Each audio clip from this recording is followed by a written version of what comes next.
नमस्कार दोस्तों, स्वागत है आपका हिंदी नॉलेज शो में। तो दोस्तों, जैसा कि आप लोग जानते हैं कि आज रूस ने यूक्रेन के दो इलाकों डोनेत्स्क और लुहांस्क को अलग देश के तौर पर घोषित कर दिया है।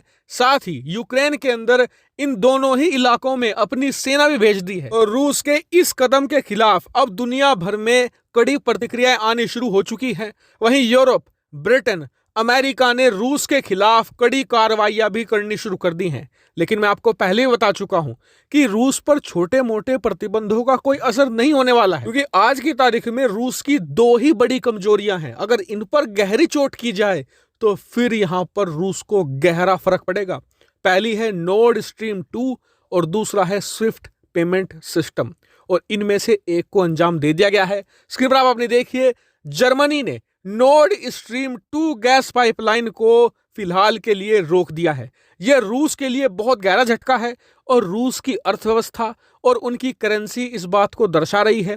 रूस की जो मुद्रा है रूबल, वो डॉलर के मुकाबले 80 को पार कर चुकी है। आज की तारीख में अगर आप देखें, भारतीय रुपया रूस की मुद्रा रूबल से कहीं ज्यादा मजबूत हो चुका है और रूस की मुद्रा लगातार धराशायी होती जा रही है। वहीं रूस का स्टॉक एक्सचेंज पिछले एक हफ्ते के अंदर 30% तक गिर चुका है और लगातार गिरता ही जा रहा है। और इसी वजह से रूस की अर्थव्यवस्था आज की तारीख में पूरी तरीके से भर भरा कर गिर रही है। लेकिन आप कहेंगे कि नॉर्ड स्ट्रीम में ऐसा क्या था जिसने रूसी अर्थव्यवस्था को गिराना शुरू कर दिया है। दरअसल इसके लिए आप स्क्रीन पर देखिए, मैप में जो आप ये पाइपलाइन देख रहे हैं ना, जो रूस से चलती है और जर्मनी तक जाती है, यह है नॉर्ड स्ट्रीम 2 पाइपलाइन। दरअसल इस पाइपलाइन के जरिए रशिया बिना किसी बाधा के और बहुत ही अच्छे दामों पर जर्मनी को डायरेक्टली यहां पर गैस सप्लाई करने जा रहा था। जर्मनी ही नहीं, यूरोप के और भी ज्यादा बड़े जो देश थे उन्हें भी जर्मनी अरबों खरबों डॉलर की गैस सप्लाई करता,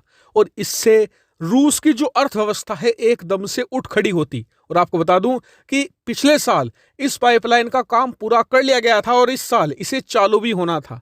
वहीं यूरोपियन देशों की रिक्वेस्ट पर अमेरिका ने इस पाइपलाइन को प्रतिबंधों की सूची से बाहर भी रख दिया था, और इसीलिए रूस को कुछ नहीं करना था इस साल, बस अपनी गैस जर्मनी, फ्रांस और इन सभी बाकी देशों तक सप्लाई करवानी थी और बहुत ज्यादा बड़ा और मोटा मुनाफा कमाना था। ये नॉर्ड स्ट्रीम 2 पाइपलाइन से रशिया को इतना फायदा होता कि आने वाले 3-4 सालों के अंदर रशियन इकोनॉमी अच्छे से रिकवर कर जाती।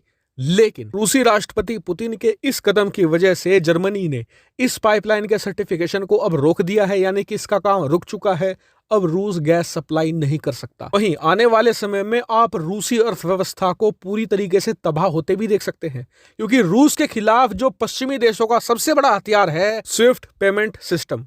आप इसे ऐसे समझिए कि अगर आपको विदेशों से पैसे भेजने हैं और मंगाने हैं, बिना इस सिस्टम के आप ये नहीं कर पाएंगे। अगर रूस इससे बाहर हो जाता है तो ना तो किसी भी देश से वो पेमेंट मंगा पाएगा किसी भी प्रकार का, ना ही पेमेंट भेज पाएगा।